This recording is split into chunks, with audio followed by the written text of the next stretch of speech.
Saludos amigos, buenos días. Buenos días, bienvenidos a Despierta con CDN. Es 21 de mayo del 2024. No hay plazo que no se cumpla ni deuda que no se pague. Yo diría que estamos en paz. Buenos días para Catherine, para Nelson, para Federico y para todos ustedes que nos acompañan desde casa. Y nosotros esperamos que en paz ustedes también, con plazos cumpliéndose y con deudas pagándose. Hoy nosotros hablamos, ¿de qué vamos a hablar? De elecciones, pues, de los resultados que hemos tenido y le sacamos punta a cosas que no se han dicho en números, pero que deben traducirse en palabras. Ponemos también la mirada en lo que ha pasado en Irán. El presidente de Irán, o el equivalente, ya se ha declarado muerto, al igual que todo su séquito, y ahora resulta que el gobierno de Irán echa la culpa a Estados Unidos. Dicen ellos que por no encontrar piezas para los helicópteros, por una especie de bloqueo comercial que ellos aducen que les han impuesto por el tema de los misiles hacia Israel. La cosa internacionalmente tiene sus bemoles y hay que verlos. Hoy también pasamos balance a lo que significa el peligro de los presos que se han escapado de la cárcel del Valle en la zona del Cibao y les hablamos de los detalles de quiénes son.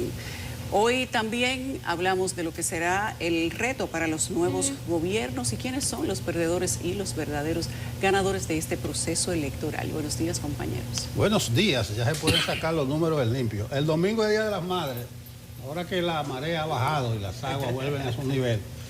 No se olviden, domingo 26, una buena, las remesas en el cuatrimestre aumentaron un 6% respecto al primero del año pasado. En abril, o sea, 3.495 millones han llegado en este cuatrimestre. En abril, 859.8 millones. Eso indica que volveremos otra vez por encima de los 10.000 millones en remesas. El aporte de la diáspora, de los dominicanos en el exterior, que mandan dólares pero no votan, dólares y euros, pero no votan. No votan.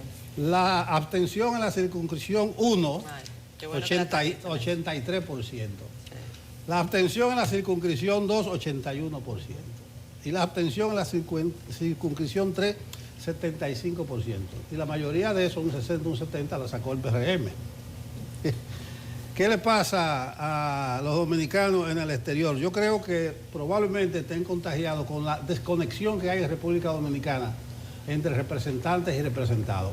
La abstención, 46% el domingo pasado. La más alta, comencé a calcular con los dedos desde el 66, en las últimas 15 elecciones presidenciales. En los últimos 60 años. La abstención más alta.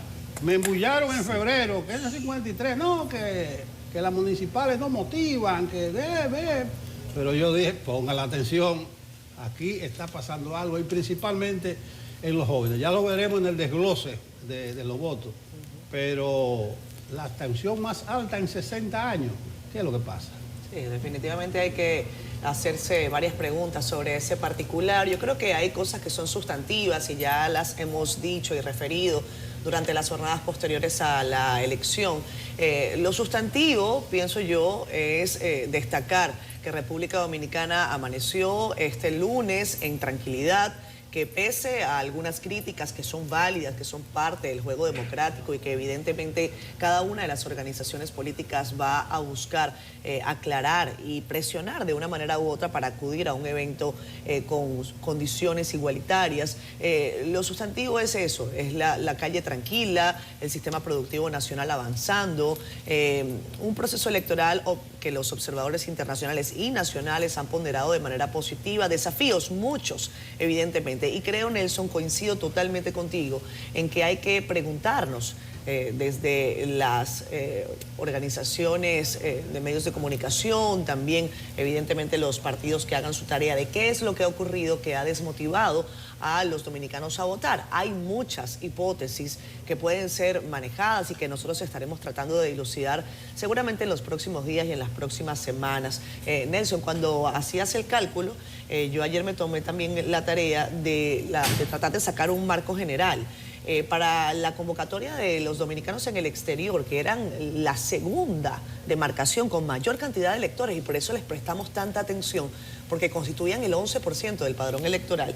estaban convocados 863.785 electores. Solo ejercieron su voto 153.442, si usted suma todas esas circunscripciones. Nosotros cuando estuvimos allá advertimos que habían algunos problemas de cara al asunto de la representatividad, extensiones demasiado grandes, desafíos múltiples en Estados Unidos. Bueno, imagínense ustedes, todo el territorio de Estados Unidos es una sola circunscripción y hay que sacar solamente a Florida. En fin, yo creo que ahí había también una desconexión del trabajo que hace el diputado de ultramar, llamado así, con la gente, con sus expectativas y sobre todo con la resolución de problemas, pero también hay que destacar que, contrario a lo que había ocurrido en otros procesos electorales, ese voto del dominicano en el exterior fue para respaldar al gobierno nacional y no, como había ocurrido en ocasiones anteriores, que casi siempre ese voto del exterior es para castigar al gobierno de turno. Federico. Buenos días, Catherine, gracias, Yulisa. Buenos días, Nelson, y buenos días a los amigos que nos ven, que nos están escuchando y que sintonizan Despierta con CDN. Gracias por estar aquí, por permitirnos entrar en sus hogares. Ante todo, hoy es Día Internacional del Té, Yulisa. ¿Del té? Sí. Ay, entonces, esa Dicho bebida, dentro de un rato. hoy lo celebran aquellos infelices que no pueden beber café, que no saben lo que es la verdadera felicidad, como una amiga que está aquí. Gracias. Para ello, bueno, pues nada, financiaron la guerra del opio y todo Cada esto. quien con sus gustos. Y, y la castración de China de 100 años de desarrollo económico. Sí, claro que sí, pero ahí están cobrando ya. No hay deuda que no se venza, dirá Xi Jinping. Ni plazo que Pero no se bueno, eso es un prolegómeno para tratar de evitar el tema necesario. Las elecciones, evidentemente. Y me gustaría, ya que ustedes hablaron de diferentes aristas, simplemente plantear sobre la mesa, como palabras de introducción al día de hoy, las palabras del presidente del día de ayer, en el sentido que reiteró lo que dijo ya en la fase final de la campaña, incluso en el debate que convocó, y aquí también en CDN, en Multimedia del Caribe, cuando dijo que convocaría al término del proceso y de su segura victoria, como en efecto lo fue, un gran diálogo con todos los dirigentes. Y lo dijo ayer en la semanal, dijo que hay temas puntuales a los cuales, que si es necesario, él va a ir a hablar con ellos. Incluso aquí dijo que iría a su casa, porque ciertamente los grandes acuerdos que necesita hacer este país para resolver los grandes problemas estructurales que no se han resuelto en 50 años de democracia, necesitan el concurso de todas, sin excepción, las fuerzas políticas dominicanas. Y qué bueno que el presidente, in limine litis, antes de empezar su segundo mandato, pues ponga sobre la mesa la necesidad de acordar. Y ojalá ese deseo de dialogar y de consensuar, ojalá no se quede también en como quedó la misma expresión al momento de referirse a la unidad necesaria en torno al tema haitiano, que no participaron los principales partidos de la oposición, con la diferencia ya que no participarán 3, sino participarán 2, porque el PRD ya no es un principal partido de la oposición, compañeros. Así es, vamos a pasar entonces a las portadas, veamos qué es noticia a través de la mirada de CDN y el Caribe. Karelyn Cuevas está lista para contarnos cómo amanece el país. Buenos días, Karelyn. Buenos días, vamos a iniciar rápidamente este vistazo por el periódico El Caribe con la abstención del 46% en el nivel presidencial, que fue este año sin precedentes. En la edición de hoy tenemos un análisis de las 2 elecciones desde 1966. Además, ampliamos sobre los trabajos de limpieza en las escuelas que fueron recintos electorales. También tenemos un reporte sobre la estabilidad económica y política, la cual es vital para el desarrollo y que se expresa en más inversiones y el crecimiento de la economía. Cerramos la portada del Caribe con la reanudación de los vuelos comerciales en aeropuertos de Puerto Príncipe tras permanecer cerca de 3 meses cerrados debido a la caótica situación que vive ese país. En la contraportada hablamos de deportes y de la gran noche de Rafael Devers, el dominicano que estableció ayer un récord para los Medias Rojas de Boston con su 6º partido consecutivo en que conectó cuadrangular. Vamos a pasar ahora a nuestro portal digital cdn.com.do, donde usted podrá informarse de las noticias más importantes en el país y el mundo, como esta sobre los resultados de los senadores ganadores de las 32 provincias y su porcentaje de votos. Además, tenemos los detalles de la noticia de una mujer que se quitó la vida en San Cristóbal por presunto abandono de su esposo. Y cerramos con el presidente Luis Abinader, que anunció viajar a Italia, el Vaticano y a Portugal. Les invitamos a que continúen con más de Despierta con CDN.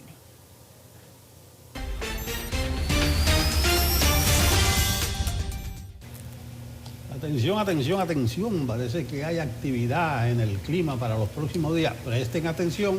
Guerra avisada no mata soldados. Gis Uriel con el reporte. Muchísimas gracias, muy buenos días. Son 5 los factores atmosféricos que estarán combinándose en la región del Caribe y que representará un aumento del riesgo en República Dominicana por las lluvias torrenciales y las inundaciones. El primero es un sistema de baja presión en desarrollo en aguas del Mar Caribe y posteriormente en las próximas 24 horas estará desplazándose hacia República Dominicana.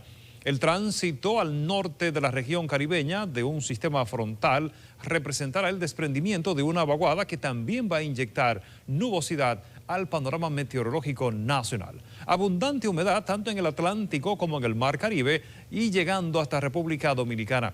Las temperaturas que se han registrado en los últimos días estarán combinándose también, así los vientos estarán impulsando algunos fragmentos nubosos desde el Atlántico hasta el territorio nacional. Veremos un incremento de las precipitaciones a partir de la madrugada de este miércoles. Hoy podrían desarrollarse algunos aguaceros, sobre todo hacia el norte, noreste, cordillera central y zona fronteriza. Y ya al final de la noche, ya haciendo contacto con la madrugada, el sur y suroeste empezará a recibir estas precipitaciones. Mañana gran parte del territorio nacional estará bajo los efectos de estos factores atmosféricos y por lo tanto estará incrementando el potencial de los aguaceros torrenciales y de las inundaciones. Vamos a estar muy pendientes a la evolución de estos fenómenos atmosféricos. Estas han sido las informaciones. Muchas gracias, Jen. Regresamos con más. Esto es Despierta con CDN. Gracias a ustedes, como siempre, por el favor de su sintonía, por levantarse tempranito y conectar con nosotros. Los leemos en la plataforma Facebook Live. Ahí tempranito nos saluda Raven Cosme, que está en el Distrito Municipal de San Francisco de Jacagua. Comenta que celebra la iniciativa del director distrital Miguel Colomé, que inició el Picasso de la primera etapa de la aclamada ampliación de la carretera principal de Los Cocos. A buena hora. Gracias, Rey, por darnos el dato. Nos comenta Aurelina Mariluz, buenos días, bendiciones, que siempre lleven informaciones positivas al pueblo. Nos encantaría dar más. Ahora les tenemos una. Ahora, lo voy a anotar aquí para que no se me olvide. Al finalizar los comentarios, esperen algo bueno. Está también Jocelyn Martínez, conectada con nosotros. Feliz martes, Henry Santana. Hola, Henry, saludos para ti, para tu familia. Cristian Segura, felicitar al equipo por el trabajo que hicieron en las elecciones. Gracias, gracias, Cristian. Esa felicitación la recibimos nosotros y se la copiamos a toda la gente que trabaja acá, porque el trabajo definitivamente es de muchos en CDN, en el Caribe, en CDN Radio. Está por aquí también Héctor Franco. Amor con amor se paga, dice. La Fuerza del Pueblo debería prestarle un senador, dice, tránsfuga al PLD para que este último tenga su bancada en el Senado. Así es, el Partido de Liberación Dominicana se quedó sin un senador. Dice, en nada estimula a la diáspora la publicidad del banco en la que habla de los chelitos. No es fácil ahorrar ese dinero. Bueno, está por aquí Delio Samuel Marmolejos Frica, nos manda buenos días. También José Santana de Shams y Josefina Taveras, al igual que creo que ya había saludado a Jocelyn Martínez. Abrazos para todos. La buena noticia de la que les hablaba, déjenme ver si Kelvin me dejó por aquí. Él me dijo que sí. A ver, Kelvin, ¿me lo pusiste? Ahora no lo veo. Yo no sé, Yulisa, revisa tú en tu tableta. La buenísima noticia es que la nuestra, Thaís Herrera, está ya próximo, muy próximo a llegar a la cima del Everest. Está en el llamado campamento número 4, hizo una actualización en sus redes sociales hace aproximadamente 2 horas. Voy a buscar su usuario porque estamos con un conteo regresivo para el momento en el que ella va a arrancar específicamente para llegar al Everest. Como les hemos dicho en ocasiones anteriores, nuestro amigo Federico ya ha realizado esa hazaña y tiene además los detalles de lo que podría estar ocurriendo allí. Thaís está evidentemente sin redes sociales, pero tiene un reloj Garmin que le permite o que nos permite establecer su geolocalización específicamente. En todo caso, toda nuestra mejor energía, nuestra mejor vibra, oraciones, ahí está. Esa fue la última fotografía que ella subió, en donde dijo que ella estaba bien, que tenía oxigenación suficiente, que se sentía bien. Esa foto fue en el campamento 3. Es el campamento 3. Exacto. Y esa foto fue hace 22 horas. Campamento 3, 7.600 metros de altura. Ahí se tiene que usar oxígeno suplementario ya. Okay. De ahí ella llegó al campo 4, que ya está en 8.025 metros. Eso es campo 4, seguramente, por las piedras que están detrás. Y ahí no hay oxígeno ya, hay un 30%. Ahí está la ruta en esa lámina. Pero del campo 4 a la cima, de 8.025 a 8.949, hay menos de 900 metros. Sin embargo, eso va a ser una jornada que probablemente le tome a ella 16 horas de marcha continua. Esa jornada que ella tiene ahora mismo de 16 horas, estamos hablando de probablemente 30.000 calorías en ese lapsus. Temperatura promedio de menos 22, con sensación térmica de algunos menos 35. Se camina de noche, o sea que ella empezó a caminar probablemente a las 12 de la noche, dijo, sí. 12 de la noche, entre 11 y 12 de la noche se empieza a caminar para probablemente llegar, con Dios delante, llegar a la cima entre 7 y 9 de la mañana para bajar a campamento 2 a 6, 8 de la tarde. Federico, o sea, una jornada... Cuéntanos por qué se camina de noche. Bueno, tú caminas de noche porque hace más frío, y al existir más frío, el hielo está más firme, duro, más sólido, como el banco aquel. Entonces hay menos probabilidades de fractura de placa, de deslizamiento, de avalancha. Es más incómodo, es más frío, es más peligroso, porque tú solamente te reduces al campo visual de tu foco, que ahí es muy limitado. Tú tienes un tubo de luz que te alumbra 5 o 6 metros, vas siguiendo una soga. Delante de ti van 3, 4 gente, atrás de ti van 3, 4 gente. Si te quieres parar, hacer alguna necesidad, a descansar, lo que sea, es un camino muy estrecho, no hay margen de maniobra y tienes que echarte a un lado y tienen que pararse todos. No, tú tienes que quitarte el camino. Y para hacer el cruce ahí, cada paso ahí, a esa altura, por encima de los 8.000 metros, que se tiene que usar oxígeno suplementario ya casi obligatorio, probablemente avanzar 1 metro te puede tomar 1 minuto. Wow. Literal. Pues toda nuestra mejor vibra. Me encanta que en su última publicación ella nos ha compartido este mensaje. Dice, o la saco por los 411 o nos divertimos tipo Star Wars. Yo sí quisiera decir, yo conocí a Thaís cuando llegué del Everest en el año 2011, en la compartición, en la caseta del parque. Ella estaba en un viaje al Pico Duarte y yo acababa de llegar y fui al Pico Duarte. Y ahí duramos varias horas hablando de montaña y con toda la gente que estaba ahí. Y ahí ella dijo que ella quería ir al Everest en el año 2011 y que ella se estaba preparando. O sea, que estamos hablando de una persona, de una mujer dominicana, la primera mujer que escalaría el Monte Everest, que yo sepa, tiene más de 15 años soñando, preparándose y trabajando para llegar al día de hoy. Yo espero que pueda lograrlo y sé que así lo hará porque se ha preparado para eso y Dios la colmará y la premiará con eso también. Amén. Yo creo que es justo que le demos todo nuestro apoyo desde acá. Y que la recibamos cuando llegue. Es una hazaña. Sí. Tai, de verdad, todo nuestro cariño. Evidentemente no nos estás escuchando, pero tu familia y todas esas oraciones y esa energía bonita que te acompañe en este camino, en el camino hacia esa cima. Vámonos a los comentarios. Vamos acostumbrada siempre que después del Facebook viene la pausa, pero no, vamos a comentarios. Miren, señores, yo hablaba de que debe comenzar a preocupar la desconexión entre representantes y representados, que debe comenzar a preocupar. Esos elevados niveles de abstención nunca visto, hay que prestarle atención. Recuérdense que en febrero la gente no quiso alarmarse con el 53%, comenzaron a descontarle y que el voto exterior, pero ellos estaban en el padrón. El que quiso votar, aunque residiera en el exterior, en la municipal, pudo venir a votar, entonces ese es el total. Ahora la más elevada abstención en 15 años. Comenzamos a contar desde el 66, pero yo le comienzo a contar desde el 96. Mire, en el 96 la abstención 23%, en el 2000 23%, En el 2004, 27%. En el 2008, 28%. En el 2012, 29%. En el 2016, 30%. En el 2020, 44.7%. Claro, estábamos en la pandemia. Así que ahora la abstención más alta que la pandemia. Pero, y ya hablé de las circunscripciones en el exterior. Catastrófico. El dominicano en el exterior no está pensando en política, en elecciones.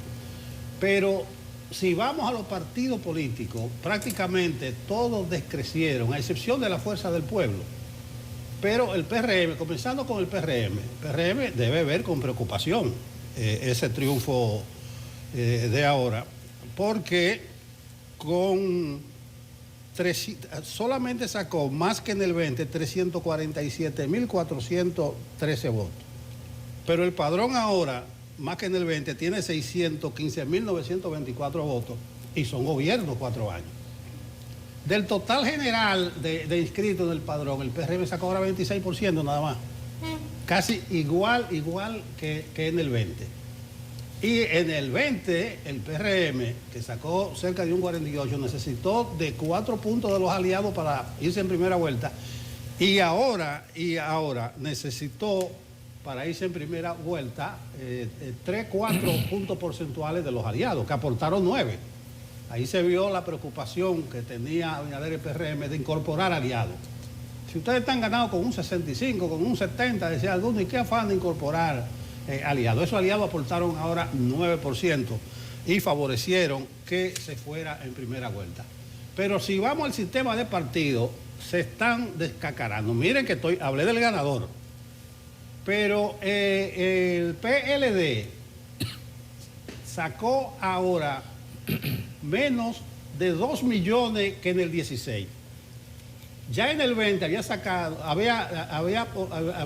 1.300.000 votos menos que en el 16, en el 20. Y ahora con 452.000 votos prácticamente calculados, va a sacar prácticamente 2.400.000 que en el 16. Fíjense la situación del PLD, del PRD y de esos partidos, ni hablar. Lo del PRD, eso está prácticamente en la extinción. Es decir, que no solamente que el ciudadano no está motivado, sino que el sistema de partido se evidencia cada vez menos fuerte. Ayer llovieron los elogios, que la Cámara Americana de Comercio, que el CONE, que los observadores internacionales, una fiesta del civismo, decía Catherine, participación, todo en orden, pero ojo, que está subyaciendo algo que debe preocupar. Y con poca cosa nos pareceremos nosotros, estos paisitos del área, que no salen de una crisis de gobernabilidad y hasta económica. Miren, tomando en cuenta esto que comenta Nelson, yo coincido, Nelson, coincido contigo. Creo que es algo que no se le debe perder la vista.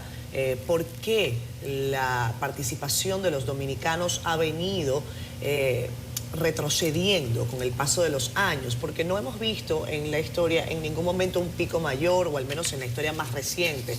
Yo no me fui tan atrás como Nelson, pero por lo menos quizás en los últimos 6 periodos, 6 procesos electorales, es cierto que la abstención ha ido ganando terreno. Y por eso creo que hay muchas preguntas que hacer, varios panoramas que dilucidar. Hay gente que piensa que incluso la movilidad de las personas dentro del territorio y fuera del territorio podría generar algún impacto, pero bueno, hay que ver en qué cuantía eso realmente es significativo. Para algunos, y esto es algo que supe, Nelson, Yulisa y Federico, de buena fuente, esa participación y evidentemente la victoria de Omar Fernández o la derrota de Guillermo Moreno, según el ojo con que usted lo mire, habría ocasionado que no hubiese demasiado espíritu de celebración dentro del PRM. Y yo me voy a remontar brevemente a algo que me ocurrió como periodista en el año 2008. Cada vez que estamos en un proceso electoral, yo recuerdo esta anécdota porque para mí fue leccionadora, ¿no? Y tiene que ver con lo que nosotros como periodistas a veces nos planteamos y que son dudas muy serias, como las que hoy plantea Nelson con total razón, porque son análisis profundos que no necesariamente responden a un momentico. En el año 2008 me tocó preguntarle a una gobernadora que acababa de ganar la elección en el estado Falcón, en Venezuela, me acuerdo, Estela Lugo. Hoy, por cierto, es embajadora de Venezuela en Argentina. Estela Lugo había repetido su victoria en la gobernación del estado Falcón, pero había ganado por una cosita así, por unos punticos mínimos, y además había retrocedido mucho con relación a su victoria anterior. Y yo vengo y le hago una pregunta súper elaborada, gobernadora, ¿por qué usted cree que ha obtenido estos resultados y por qué cree que ha retrocedido el voto? ¿Cómo valora usted estos números? ¿Qué piensa? Y me dice, que ganamos. Y me ha metido un cierre, un zipper en la boca. Pues yo dije, bueno, para la respuesta de este momento eso es lo que hay que responder. Ahora, evidentemente para nosotros, como medios de comunicación, y entiendo que los líderes políticos deberían, mira, ahí está Estela Lugo, chiquitica pero cumplidora, dicen por ahí. Y recuerdo que sí, ese fue el momento. Habría que analizar todavía más qué es lo que ha motivado a que la gente pierda un poco el interés en la elección, pero por ahora el gobierno ganó la elección. Bueno, yo creo que, y no nos coordinamos para hablar del mismo tema. No. No nos coordinamos, quizás lo que indica es que tenemos la misma preocupación. Nosotros nos jactamos, y tenemos motivo para ello como país, de sentirnos orgullosos del crecimiento sostenido de la economía en los últimos 50 años, que crece un 5%, y que eso es producto de la gobernabilidad, y que eso es producto del clima de paz y tranquilidad que existe en la República Dominicana, y bla, bla, bla, y todo el mundo parado y aplaudiendo. El problema es que el sostén de eso es la democracia representativa. Y el sostén de eso, y esa democracia representativa se estructura sobre la base, en nuestro esquema constitucional, de los partidos políticos.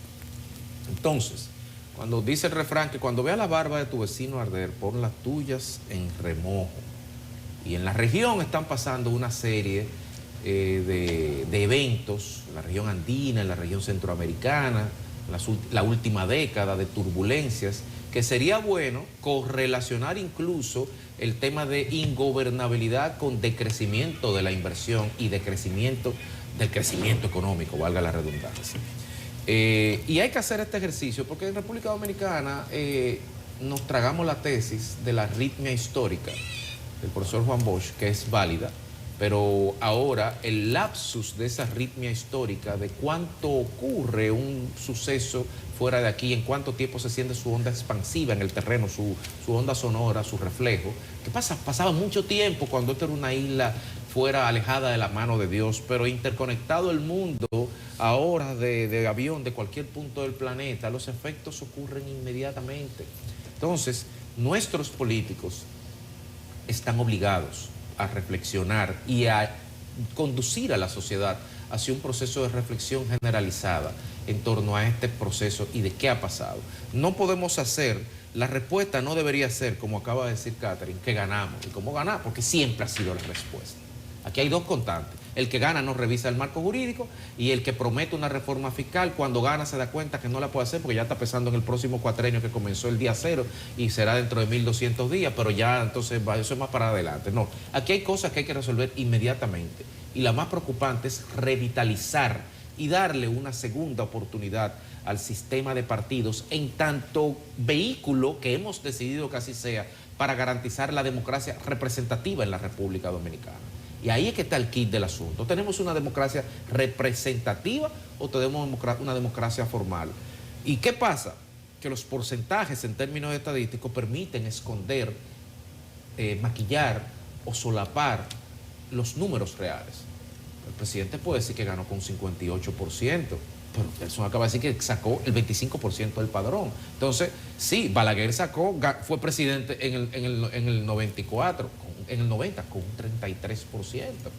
Ahora, el tema no es ganar con un determinado porcentaje, el tema de cara a la representatividad, que es lo que garantiza la sostenibilidad del sistema, que la gente entienda que quien está ahí me representa, que la gente entienda que está involucrada en el proceso de construcción de una mejor ciudadanía, que la gente entienda que alguien lo representa y que la gente entienda que quien lo representa es su legítimo y merecido y digno representante. Hay un trecho muy grande que es el que tenemos que llamar. De ahí la importancia de necesitarse asentar para hablar en torno a esto. ¿Por qué? Porque no en los últimos 60 años, no. Es que de 1924 a 2024, en los últimos 100 años, Este ha sido el índice de abstención más alta. Solamente 3 hitos pasaron o rozaron el 40% de abstención. 1930, la elección donde el Trujillo ganó la presidencia con toda la violencia que hubo para que nadie fuera a votar, 45.32 de abstención. El siguiente hito fue en el 90, las elecciones funestas aquellas, 39.46, casi rozando el 40. Y el tercer hito fue la pandemia, 44.71. Y ahora estamos hablando de 46.65, .33, un tercio por encima de la pandemia, que es un punto de quiebre brutal en la historia de la humanidad. Entonces, eso tiene que llamar a reflexión a todo el mundo, porque ¿qué está pasando? Y una reflexión real, no aquí, no, una reflexión que tiene que traducirse en el marco legislativo. El método de Ont, por ejemplo, promueve la legitimidad. ¿Cómo es posible que en la circunscripción 2 hubo un candidato que ganó con 900 votos, cuando hubo un candidato de un partido opositor que no logró, que sacó 4.000 y pico? ¿Y dónde queda la representatividad? Si yo saqué 4.000 y otro sacó 900, ¿por qué yo no soy diputado y aquel sí? Por solo citar un ejemplo. Y esto no tiene que ver con un tema personal ni partidario, es un tema de democracia, de representatividad. El financiamiento a los partidos políticos, 35 partidos. ¿Cuánto nos cuesta? Ahí hubo un partido mayoritario que le dieron 1.000 millones y sacó 19.000 votos. ¿A cómo no salió el voto? ¿Cuánto costó esa regiduría que sacaron? No, el voto nacional, presidencial. Voto ¿Cuánto nacional, nos costó el voto? Entonces, esas son discusiones que tenemos que tener. Y yo le hago un llamado para finalizar a los dirigentes del país y a los empresarios, al gremio empresarial, que imponga esa agenda. Y al presidente de la República, que en su listado de temas que dice con mucha propiedad y responsabilidad que va a poner sobre la mesa para que el liderazgo nacional se sienta a hablar de eso, al fiscal, al eléctrico y al educativo y al que vaya a poner, agréguele el partidario ahí. Vamos a dar una segunda oportunidad al sistema de partido en la República Dominicana. Vamos a darle una segunda oportunidad a la democracia. Me sumo a eso, adicionándole que en estos 4 años, en estos próximos 4 años, donde se van a hacer una serie, según dicen los políticos ganadores, una serie de conversaciones por el país, se hable de la ley electoral. Me sumo a lo que dices de los 900 votos y me voy más allá. ¿Cómo es posible que el método de Hong se esté utilizando todavía en 2024? Este fue un método que se creó para la representación de las minorías, pero resulta que en este momento no se está dejando o permitiendo a través del método de Hong que también se exprese la mayoría. En el Distrito Nacional, no estoy hablando del interior, donde hubo gente que ganó curule con 500 votos. Estoy hablando de que aquí una gente que sacó casi 10.000 votos no puede ser diputado. Que uno que sacó 6.000 en una demarcación más pequeña no puede ser diputado y que otro que sacó 1.000 y pico sí lo será. Entonces, ¿de qué manera nosotros estamos haciendo cada día más indemocrática la participación de la gente? Pero además hablamos de que la representatividad del voto fue la menor en este momento con el 46.35, hay otros que calculan 47.82 y que fue la menor desde 1962, pero estamos como país, como sistema electoral, desmotivando a los que se levantan y van a echar su voto por un candidato que saca 10.000 votos y no termina siendo diputado, y se le entrega la diputación a uno que sacó 900 y sí termina siendo diputado. Entonces hay que hacer una discusión. Yo creo que este país en el método electoral necesita tener una discusión y ver si esto sigue siendo el mismo sistema con la misma necesidad del año 2013, del año 2000, cuando empezábamos a discutir de que los partidos en una especie de mecánica económica podían imponer los votos de la mayoría. Eso no fue lo que pasó en el 2024 y he escuchado comentarios de decenas de personas que dicen, me levanté temprano a votar, mi candidato sacó 10.000 votos, pero hoy no es diputado. Lo mismo, el método de Hong se le aplica también a los regidores, pero tenemos que hacernos la pregunta de qué tan democrático están siendo los partidos políticos o qué tan democrática es la ley electoral. Yo creo que vamos a tener que sentarnos, no solamente a hablar de las garras que tiene la ley electoral y de partido, que no tiene ninguna porque se la quitaron los mismos políticos, y ver si no estamos como país desmotivando a la gente que quiere ir a votar, que se levanta para ir a depositar un voto por su candidato y que luego a las 6 de la tarde se siente en su casa a ver que no sirvió de nada su voto. Y no es lo mismo decirle a la gente no porque usted perdió. No puede ser que el que saque 500 votos gane y el que saca 9.000 no gane, porque no se está permitiendo ni respetando el deseo del votante. Y ahí yo creo que vamos a tener que poner atención. Hay retos en este 2024 para el país en materia electoral, así como lo hay en todos los aspectos de la vida nacional. En los últimos 34 años hemos tenido las mismas promesas y las mismas demandas. Promesas y demandas del hace 34 años se hicieron en este 2024. El fin de los apagones lo estamos oyendo desde hace 50 años, señores. De que usted va a tener agua en la llave de su casa, de que vamos a crecer de una manera organizada, de que la planificación estructural de cada ciudad se va a hacer para que República Dominicana no sea un país que siga construyendo en la orilla del río, encima de una cañada. Y además de que el sistema de seguridad social va a ser más equitativo.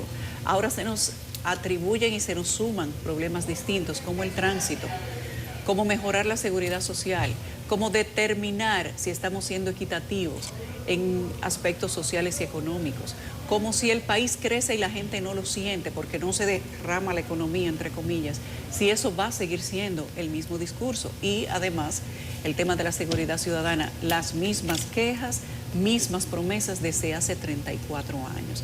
Este próximo cuatrenio trae desafíos para todos. Yo creo que para quienes gobiernan, para quienes son gobernados también y para el sistema electoral de una manera muy particular. Algo bueno que ha pasado en las elecciones del 2024 es que se sale de varios partidos que no funcionaban más, que yo diría que de plantas parasitarias, porque ni siquiera podemos llamarle bisagra, porque una bisagra por lo menos te permite entrar o salir, abrir o cerrar, o sea que te abre la puerta para ganar. En este caso, yo creo que lo que han hecho partidos que antes fueron mayoritarios y hoy ni siquiera podrían llamarse partidos, tiene que llamar a la reflexión de una conversación. Lo que ha pasado con el Partido Reformista es la crónica de una muerte anunciada desde hace varios años. La poca gente que le quedaba al Partido Reformista se la llevó nuestro amigo y hermano Eddie Alcántara, que él no se va a poner guapo porque lo digamos, en un movimiento que se hizo en favor de la reelección, y candidatos que no ganaban en la romana, léase alcaldes, diputados, senador, hoy son levantados o van a tener que levantarle la mano porque ganaron. Y ahí hay voto de gente que no son del partido oficialista. Y creo que esto puede ser un reconocimiento, pero también puede ser un llamado de atención para el sistema de partidos. ¿Cómo se le puede dar 1.000 y pico de millones a partidos que no hacen nada? Que simplemente juntan 4 gatos para tirarse una foto para que lo vea la Junta Central Electoral. ¿Cómo puede ser que se le dieran 1.000 y pico de millones al PRD? Ahí hay gente que uno quiere muchísimo, pero la verdad es la verdad. Sin embargo, lo bueno del 2024 es que esas células que terminaron ya de convertirse en células y no en partidos, salen al menos del presupuesto del 5%. Van a tener que manejarse con 100 o 200 mil pesos para ver cómo lo hacen y demostrarle al país que lo que ganan o lo que reciben ciertamente se invierte en hacer crecer el partido. Si no le dieron los 1.000 y pico de millones que se le daban hasta este mes, vamos a ver cómo le da 200 mil pesos, pero esto hay que hacerlo. Creo que brevemente la participación de Alianza País como partido también hay que ponerla en una especie de bandeja.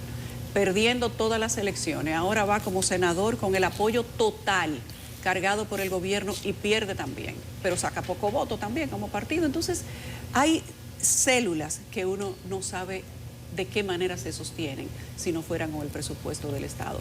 Creo que también el país tiene que tener una conversación sobre la cuarta fuerza política que hay ahora. No es el PRD, no es el Partido Reformista, es el partido de Ramfi. ¿Cuál es el discurso que tiene ese partido y de qué manera ha calado? En el interior, porque en el distrito no caló mucho, pero es la cuarta fuerza política. ¿Qué fue lo que presentó? ¿Qué fue lo que prometió? ¿Y quiénes son? ¿Cuál es el perfil de la gente que votó por ese partido? Y si estamos a las puertas de que pueda ser atractivo para la gente un discurso diferente como ese. Creo que hay que hablar del sistema electoral en estos próximos 4 años. Mire, hay otras cosas que están sobre la mesa, compañeros. Este discurso, desde que empezó la campaña de estamos ganados, tenemos más de 80%, tenemos más de 70%, podría también haber desmotivado a una parte del electorado, de cualquier acera, Esto puede involucrar a personas no partidarias del propio o de la afinidad gubernamental que digan, bueno, pues si están ganados, ¿para qué yo voy a votar? Y desde la acera opositora, definitivamente, bueno, también de alguna forma se le pierde el gustico a acudir. Sobre el tema de los recursos, esto va a ser prácticamente imposible de determinar, compañeros, pero bueno, en las lides políticas uno se va enterando de cosas. ¿El recurso que se entregó para la campaña se despachó en su totalidad en la campaña? ¿O se va a quedar en los bolsillos de dirigentes para que puedan sobrevivir durante los próximos 4 años que no serán gobierno? Esa es otra, saber si el impacto real del dinero en la movilización del voto, sobre todo desde la perspectiva opositora, pudo haber generado esta baja participación o una mella en la participación de manera importante. Gente que se moviliza si me llevan. Esa también es otra opción que yo creo que deberíamos debatir o pensar al menos.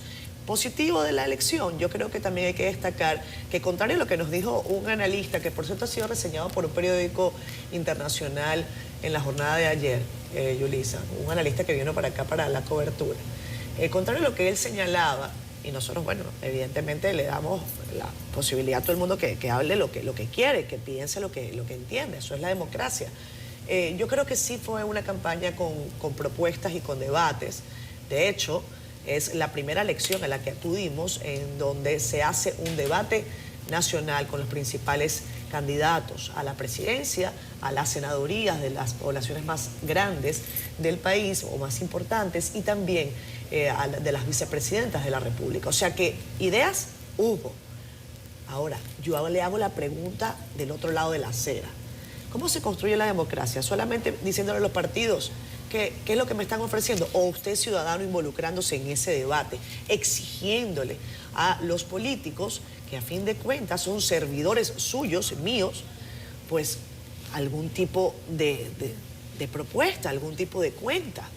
Entonces yo creo que la democracia se construye no solamente desde la perspectiva de los partidos políticos, sino también de lo que la gente les está consultando y exigiendo. Y creo que el debate ha sido una gran victoria de este proceso y tengo la certeza de que se va a mantener.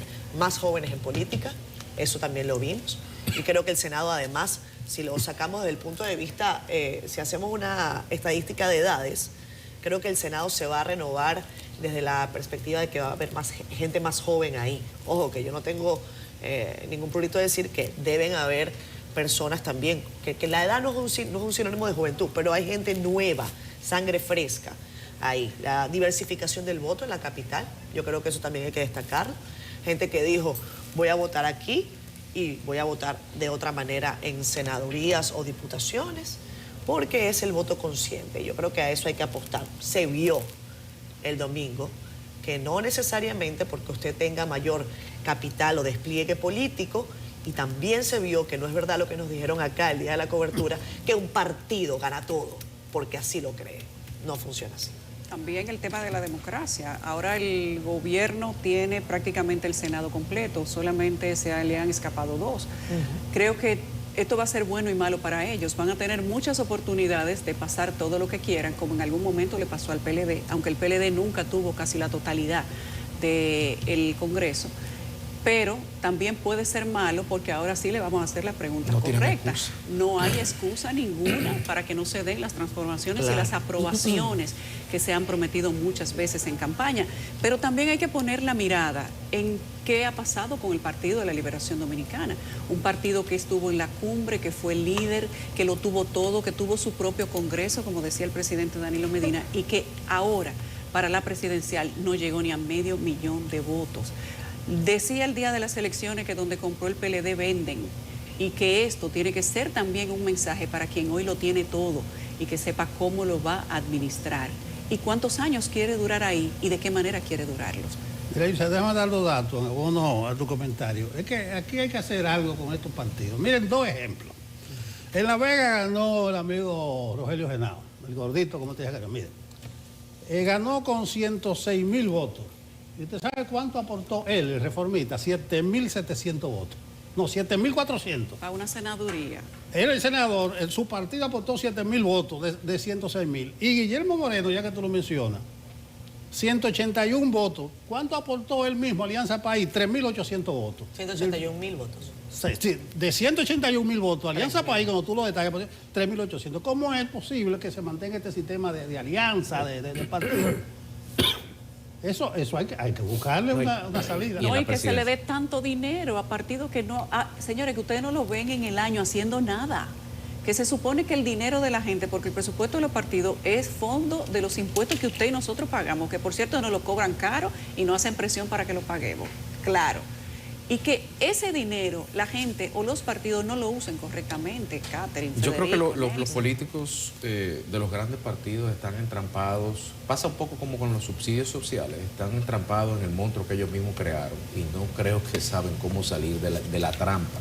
Y de hecho, salvo que no haya un gran acuerdo entre el alto liderazgo nacional partidario, no van a salir de la trampa, porque eso es como con las armas nucleares. Yo no voy a guardar la mía si tú no guardas la tuya. Entonces, si no nos ponemos de acuerdo, cada quien va a usar esto. Como comodín, si tomamos, por ejemplo, la Fuerza del Pueblo y vamos al PDI, 0.15, 6.349 votos, y usted va y busca el listado de los diputados al Parlacén que propuso la Fuerza del Pueblo, usted va a ver quién es la esposa de que está ahí.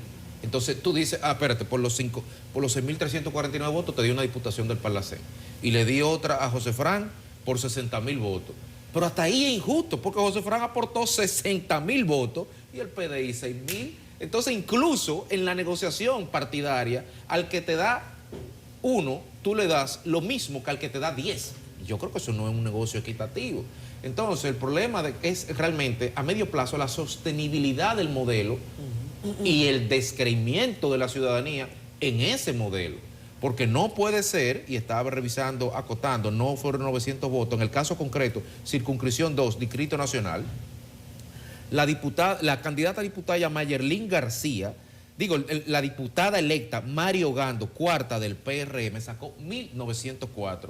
Pero Tobías Crespo tuvo que sacar 8.015 para poder ser diputado. Pero peor aún, José Martínez Brito sacó 2.299 por el PLD, y el PLD, que sacó el doble de Mayerlín, no tiene diputado en la circunscripción 2. Entonces, aquí hay un tema. Y José Horacio emblemático. Lo de José Horacio es emblemático. Además, caramba. Además, yo creo que se es pierde... una autocrítica urgente. Sí, y creo que hay que decirlo. Un día como hoy, que ya estamos con el análisis más sopesado, más tranquilo, y hay muchas cosas que todavía hay que evaluar. Yo creo que José Horacio Rodríguez no haya logrado una vez más una curul en el Congreso de la República es una pérdida para todos. Porque usted puede o no estar de acuerdo con sus postulados, con sus posiciones, pero definitivamente se necesitan contrapesos en un Congreso que además ahora parece teñirse de un solo color. Yo estoy segura que José Horacio Rodríguez va a encontrar nuevas vías de participación y ojalá mantenga los principios que lo han llevado a ganarse un respeto importante de los que le han votado el pasado domingo. La política no se hace en un día, la política no es un camino corto como casi nada de lo que realmente es importante en la vida. Así que yo hoy creo que el Congreso pierde con que personas como él y como otros no hayan logrado por el mecanismo de representatividad de ingresar a la Cámara Baja. Vámonos a pausa, ya regresamos.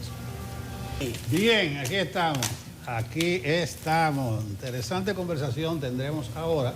Hemos pasado el programa hablando de resultados electorales, de abstención, de felicitaciones, de civismo.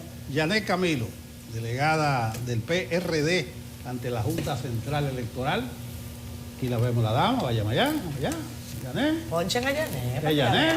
Ahí está. Ahí está. De amarillo. En el centro. Javier Ubiera, delegado de la Fuerza del Pueblo ante la Junta Central Electoral. Aquí nada más dice delegado, es político. Técnico. Delegado técnico. Esa especificación es buena. Y Jonathan Chevalier, delegado de País Posible, le fue muy bien a las elecciones ante la Junta Central Electoral. A posteriori del proceso, vamos a hablar con ellos algunos puntos de vista. Yanet ha sido tema de conversación, ha estado en la boca de todo el mundo, no como Yanet, sino como Miguel Vargas. ¿Qué pasó, Yanet? Vamos a comenzar por ahí, dando una explicación. Bueno, primeramente, muy buenos días a todos y todas. Para mí un placer siempre compartir con ustedes. Bueno, el Partido Revolucionario Dominicano nos presentamos a las elecciones como cada 4 años y en esta oportunidad pues los resultados fueron no lo esperado por el partido. En el nivel presidencial apenas llegamos a un 0,45. En el nivel senatorial llegamos a 103.000 votos, que significa un 2,54. En el nivel de diputaciones a nivel nacional, con 104 diputados y diputadas que presentamos, llegamos a 88.000 votos, que significa el 2,15%. Y en las municipales sacamos un 3 punto y algo. Entonces, en esta oportunidad, pues con los resultados que hasta hoy tenemos planteado, logramos una diputación nacional y una diputación al Parlacén en alianza con el PLD y por supuesto hemos perdido, con estos resultados perderemos la categoría de partido mayoritario y nos colocaríamos en los partidos que sobrepasan el 1%. Eso significa que tenemos un reto como partido en este próximo cuatrenio de reorganizar y relanzar nuestro partido para volver a tener empatía con el electorado dominicano. Bueno, gracias, Yanet. Tenía que hacer esa parte contigo, porque asombrosamente 19.688 votos a nivel presidencial del PRD no se parece Así es. Al buey que más jala. Es que el partido, pues en estos momentos sufrió una gran división y el partido en el gobierno se dedicó a socavar todo el PRD desde que perdimos las elecciones. O sea, la ida de muchos alcaldes, de candidatos, inclusive de dirigentes nuestros que eran candidatos en este proceso, que fueron de una manera u otra comprados y llevados al PRM. Mucha gente me dice, bueno, no fue obligado, ¿no? Pero para que exista gente que compra necesita un comprador, el tema de la oferta y la demanda. Este gobierno demostró lo que siempre uno dice, para llegar al poder vale todo. Y la decisión del PRM y del gobierno era destruir a Miguel y llevar a la mínima expresión al PRD. Pero yo le quiero recordar que hay mucho PRD para rato y que seguirá el PRD en la palestra pública y en el sistema de partidos políticos y que, deseándole la felicidad a los ganadores, nos vemos en la próxima cita que será en el 28. Bueno, muy bien, gracias, Yanet. Teníamos que hacer esa parte contigo por lo del PRD. Pero vamos con el panel de la gente que estuvieron allá en las entrañas, no se diría del monstruo, se diría de un ángel, porque solamente son piropos, elogios, una cosa de ensoñación estas elecciones. No ha habido mucho pataleo, pero ustedes, opinión general, una valoración del comportamiento de la Junta y de los resultados. Vamos a comenzar ahora, en orden, perdón, Yanet, la fuerza del pueblo, Yanet. La segunda mayoría. Sí, Yanet, un problema jerárquico. Dale, hubiera. Bueno, muy buenos días para ustedes. Un gran placer compartir contigo, Nelson, Catherine, Yulisa y Federico, y con toda la audiencia. Bueno, unas elecciones que para mí son un agridulce, si vemos desde los aspectos organizativos de las elecciones y de lo que tiene el sistema político actualmente, del resultado de estas elecciones en lo que impactan para el sistema político. En primer lugar, un partido de gobierno que se dedicó pues a socavar los partidos de la oposición. Vimos cosas que nunca habíamos visto en nuestro sistema electoral. Candidatos renunciando a días de unas elecciones para pasar un partido de gobierno, alcaldes electos, regidores electos, luego de haber obtenido su candidatura, cosa que no se sabe qué le puede motivar. Creo que está bien claro qué le puede motivar a irse a otro partido a usted que gana una candidatura en una organización política. Matizada también por el uso de los recursos del Estado exponencialmente. Muchos temas que teníamos en nuestro sistema político, que teníamos que corregirlos, minimizarlos, lo que se hicieron fue maximizarse exponencialmente. El uso de los recursos del Estado es uno de ellos. El tema, resaltan el tema de las pensiones, más pensiones en estos 4 años que en la historia de nuestro país, a personas que nada tienen que ver vinculadas, ninguna vinculación al Estado, a dar servicio a la ciudadanía.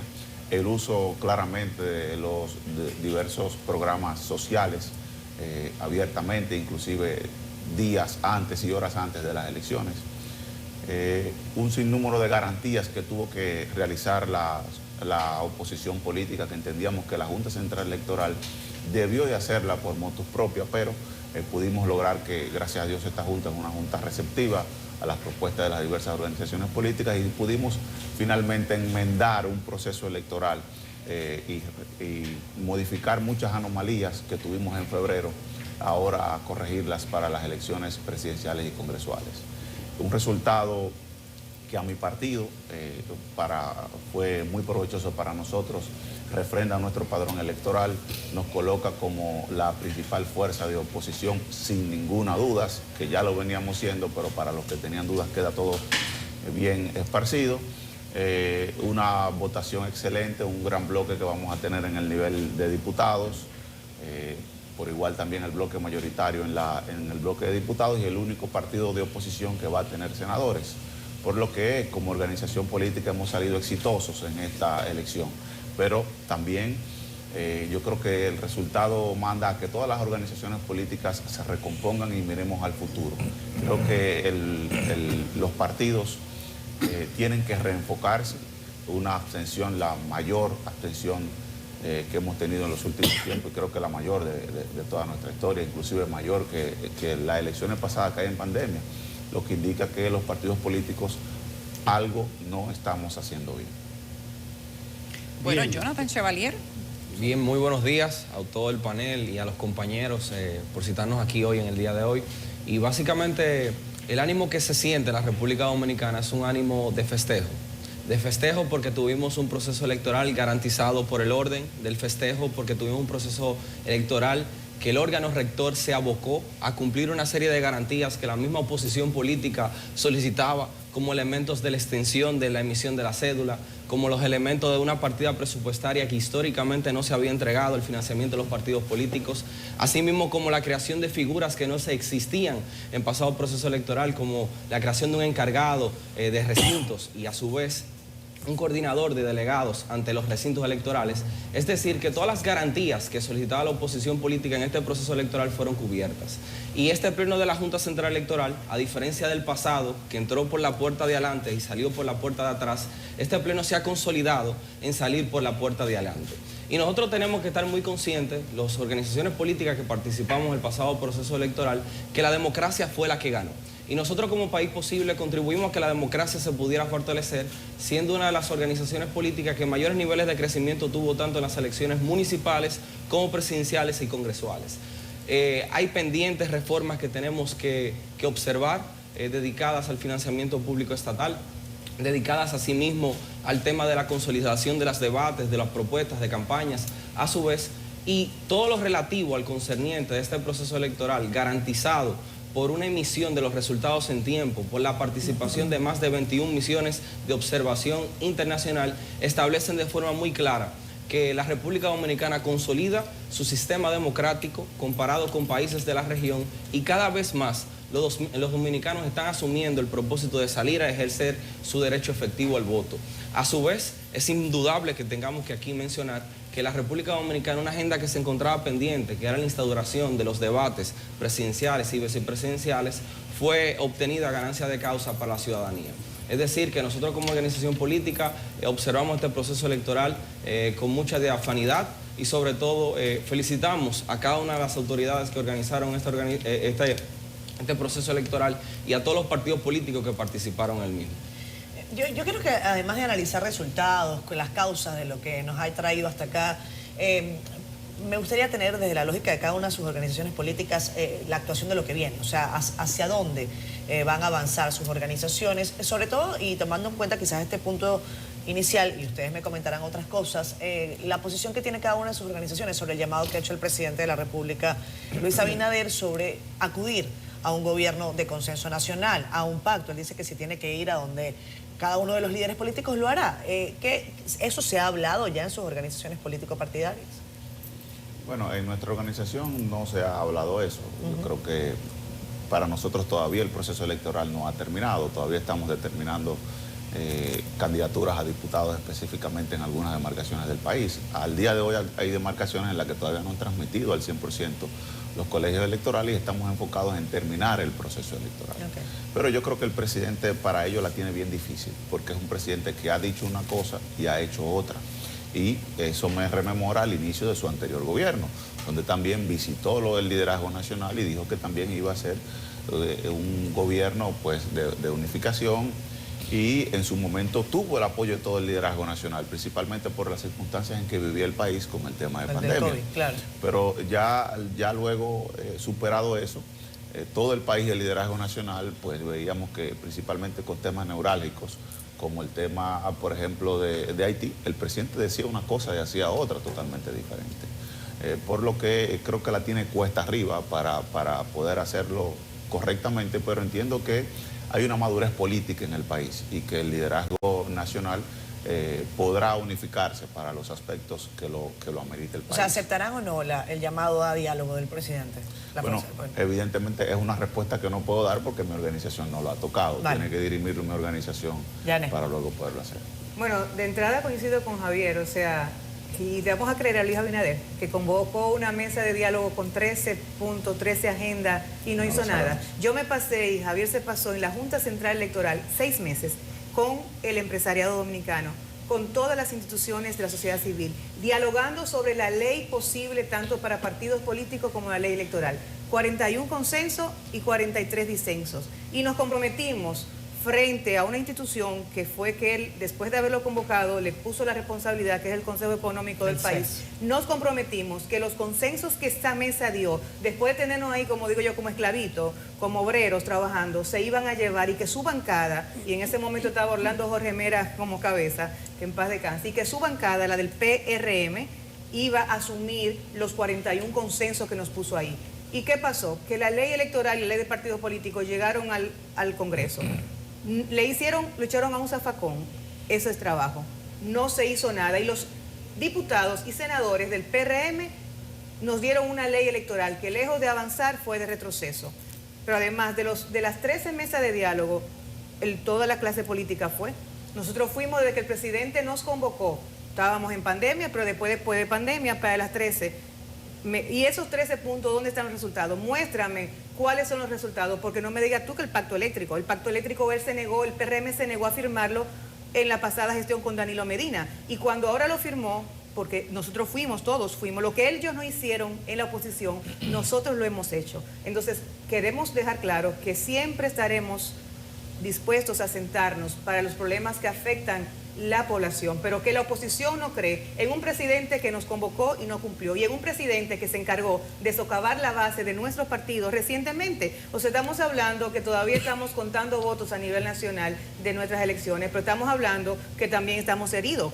Porque reitero, lo que pasó en este proceso electoral nunca había pasado. O sea, en mi historia como dirigente político en el país y siendo oposición, porque a veces la gente se le olvida que yo solamente he estado 4 años en el gobierno, que toda mi historial ha sido en oposición, o sea, que mi vida es hacer oposición. Me llaman mis amigos, ¿y ahora qué tú vas a hacer, Janet? Yo le digo lo que siempre he hecho, trabajar en el PRD y vivir de mi profesión, porque yo he aprendido a tener un trabajo aparte de la política, cosa que muchos no han aprendido y tienen que estar en la nómina pública siempre, enchuflados. Entonces, definitivamente que el presidente la tiene difícil. ¿Por qué? Porque sus palabras no van con sus acciones. Ha dicho cosas y no las ha cumplido. Él está comenzando esta gestión igualito que comenzó la otra, que no se iba a reelegir y se reeligió. Y ahora que ya no va a ser más presidente, que va a convocar y que va a ser un gobierno de pacto nacional cuando convocó en las elecciones pasadas, desde que ganó, y no hizo nada. Mira, Miguel Vargas Maldonado aquí ha sido uno de los mejores cancilleres. Podrán rebatarle cualquier cosa. Uno de los mejores cancilleres, y él fue y le dio sus opiniones sobre el tema de Haití. Y si ustedes que están aquí le hicieron caso, así le hizo el presidente. Entonces, ¿para qué convocarnos? Para ponernos de relajo otra vez, como nos puso hace 3 años. Bien, sí, yo entiendo que el debate nacional que se tiene que suscitar en el Consejo Económico y Social es necesario. Y es necesario que la participación activa de todos los líderes políticos se susciten, porque estamos hablando de las grandes reformas que se encuentran pendientes por poder materializar en la República Dominicana. Es bastante irresponsable que la oposición política en este país, concluido un proceso electoral donde el presidente de la República convoca al diálogo nacional, aquí venga y se sienta a evidenciar que no estaría de acuerdo de participar. Y también no estuvo de acuerdo porque el presidente Fernández y el presidente Danilo Medina, cuando fueron convocados de forma directa a participar en esa mesa de diálogo, no participaron de forma directa enviando representantes. Su no participación deslegitimaba el tema del diálogo. Es importante que nosotros tengamos que saber que lo principal que puede estar en crisis en la República Dominicana es el liderazgo político que podemos tener. Y es por esa razón que el liderazgo político tiene que ser un liderazgo activo, participativo, de propuestas, de poder consolidar una agenda que vaya a garantizar que la República Dominicana en los próximos años pueda seguir su desarrollo. Es importante saber que asimismo tenemos agendas pendientes y que están próximas a concluir. La Estrategia Nacional de Desarrollo manda ya el 2030 una conclusión como tal. Y es por tal razón que se tiene que revisar y que tiene que participar el liderazgo político de la República Dominicana en esa gran agenda para revisar los puntos. Porque indudablemente la República Dominicana no solamente se construye desde el oficialismo, se construye también desde una posición crítica, participativa y que sobre todo se una enfocada en torno a los principales temas que afectan a los dominicanos. Porque lo que sí debemos estar claro, que lo principal que los políticos tenemos que hacer es tratar de cumplir los sueños de la gente y no los sueños nuestros. Gracias. Javier, estuviste hablando que, y va para los tres la pregunta, estuviste hablando que todavía están contando votos para la Diputación y nosotros en los comentarios que estuvimos haciendo previo a su llegada, planteábamos el hecho de que la actualización de la ley electoral, marco jurídico electoral, requiere una revisión del método para el diputado, el método de Hont. Y sin ir más lejos, en la circunscripción número 2 puse como ejemplo que la cuarta diputada electa del PR en el Distrito Nacional, Mario Gando, sacó 1.904 votos y Tobías Crespo sacó 8.000 seleccionados por la Fuerza del Pueblo, pero Pedro Jiménez sacó 7.000 y no fue electo diputado. O José Martínez Brito del PLD, él duplicó a Mario Gando por el PLD y tampoco fue electo diputado. Entonces, sobre la mesa, digamos que, ¿cuáles son las propuestas necesarias que tenemos que abocar para, sin desmeritar la representatividad de los partidos minoritarios, poder garantizar que realmente la representatividad del votante se corresponda con la cantidad de votos que saquen los electores que están seleccionados? Sí, los diputados, los seleccionados, perdón. Antes de responder tu pregunta, me permito aclarar algo. Ninguna, y me permito hablar por Janet, ni ella ni yo hemos establecido aquí de que nuestras organizaciones no participarían en un diálogo. Esa no es una decisión de nosotros, sino del liderazgo de nuestro partido. Y que es más irresponsable aún tú llamar a todas las organizaciones políticas del país, a todas las fuerzas vivas, a un pacto y no cumplir el pacto. O sea, ¿dónde están los resultados de las 13 mesas del diálogo? ¿Dónde están? El resultado es de una sola mesa y es de la mesa de la modificación de la ley de partidos políticos, de la ley electoral a propuesta de la oposición, en la cual duramos 6 meses en una mesa y llegó mutilada al Congreso y se aprobó lo que quiso. Escúchame, y reitera lo que esa mesa se creó porque eran 12 temas y fuimos nosotros la oposición y la agregamos nosotros. La mesa 13. Sí. Incluye el pacto eléctrico también. Y nos podríamos pasar la mañana entera hablando de irresponsabilidades de este gobierno. Pero hay otra pregunta en el aire. Entonces, sobre ese aspecto, evidentemente que hay reformas que tenemos que hacerle a la normativa electoral y a los métodos en cómo se seleccionan nuestras autoridades, especialmente a cómo se seleccionan los diputados y los regidores, que se seleccionan con el método de Hont. Y es un tema, yo de manera particular es un tema encontrado para mí, porque digo lo siguiente: si quitamos el método de Hont y bajo esta modalidad de elección, ¿qué hubiese pasado? Si el PRM tiene, ¿cuánto? 180, 170 diputados, por ahí debe tener entre 160 y 170. Si no tuviéramos el método de Hont, quizás tuvieran más. ¿Es sano eso para la democracia? Evidentemente que no. Pero también lo que tú dices es totalmente injusto. ¿Pero qué otros métodos hay? Hay otros Bueno, métodos. Evidentemente que tenemos que sentarnos. Hay otros métodos que está, como el método anterior, que era con lista cerrada, que creo que también son métodos que tenemos que sentarnos a evaluarlo. Pero antes de evaluar el método, yo creo que tenemos que evaluar el sistema, la práctica. No podemos volver a tener en un proceso eleccionario lo que tuvimos en este proceso en la República Dominicana. No puede un partido de gobierno dedicarse, cimentar su victoria en destruir a las demás organizaciones políticas. No puede un gobierno, un partido, dedicarse a obtener su victoria utilizando los fondos de recursos del Estado de esa forma, de esa naturaleza, que si bien las otras organizaciones políticas a las cuales yo en un momento pertenecí y lo hizo, y que yo mismo hago una autocrítica en su momento, eran cosas que teníamos que mejorar, no empeorar, que es lo que ha hecho este gobierno. Entonces, antes de revisar todos esos métodos, tenemos que revisar todo eso. Porque, ¿qué pasa? Las organizaciones políticas entonces no competimos en equidad. Entonces, por más métodos que tú pongas, si tenemos todas estas aristas negativas en el sistema electoral, en el sistema de partidos, pues no va a haber ningún tipo de solución. Lo que pueden haber es agravantes. Entonces entiendo que tenemos que revisar el sistema político de la República Dominicana, comprometernos los actores, los partidos, claramente a cosas que no debemos de hacer, que no se deben de repetir y que sostuvimos en estas elecciones y que es preocupante si se instauran. Mira, muy preocupante si se instauran. Y luego entonces, concomitantemente, revisar el método en que seleccionamos nuestros candidatos. Mira, yo como Catherine me gustó mucho el artículo de Freddy Ginebra que escribió ayer y me pongo en el grupo de las personas que somos diferentes, que somos leales, que somos honradas y que nos enorgullece defender las cosas que creemos. Yo soy de ese grupo de personas diferentes y esa diferencia la hago en mi vida particular, privada y en la política. Y yo soy de la que creo que el método de Home y el voto preferencial juntos violan la Constitución de la República. Porque la Constitución de la República dice que el voto es directo. Cuando tú lo aplicas con el método de Home y lo aplicas con el método de selección directa de candidatos, del voto preferencial, tú estás usando dos cosas. Primero, mi voto, que debe ser directo, yo lo aplico a través del voto preferencial, pero luego pierdo ese poder que me da la Constitución cuando se lo doy al método de Home, que sea el que seleccione el curul. Entonces tiene que haber uno de los dos, porque no pueden haber dos métodos. O se aplica el método de Home o se aplica el voto preferencial. Mi mirada, no la del partido, mi mirada como Janet Camilo y lo que he defendido siempre al interno de mi organización desde que se instauraron los dos sistemas, es que el voto preferencial se lleve a las primarias. Porque ¿cuál es el miedo de quitar el voto preferencial? Que antes la cúpula de los partidos ponían ellos, quitaban y ponían candidatos. Y los diputados, que la mayoría ha ganado con el voto preferencial, dicen, Janet, yo no voy a votar en contra mía, yo no voy otra vez a darle el poder a la cúpula del partido para que gente como yo, que no tiene amigos en la cúpula del partido, nunca puedan llegar a ser diputados.